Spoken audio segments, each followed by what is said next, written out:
اسمع قرآن.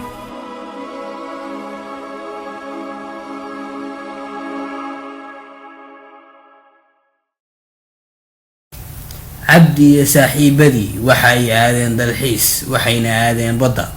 markay badda gaareen cabdi waxa uu ku fakeray inuu been sheego.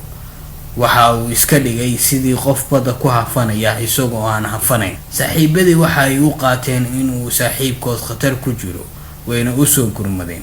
laakiin markii ay soo gaareen ayuu ku qosay. waxa uu u sheegay inuu ku ciyaarayay oo uu doonayay inuu ka nixiyo. maalin maalmaha ka mid ah cabdi waxa uu ka siibtay meel liqaysa oo khatar ah. saaxiibadiina waa ay ku dhawaayeen isaguna waa uu qaylinayay. laakiin maanta saaxiibadii uma aysan imaan waayo waxay u maleynayeen inuu maantana ku ciyaarayo.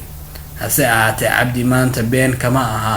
waxaase dareemay mid ka mid ah saaxiibadii wayna ka soo gaareen isaga oo khatar galay. waxayna ku yiraahdeen waxaanu u haysanay in aad been sheegaysay. maalin dambe cabdi been ma sheegin.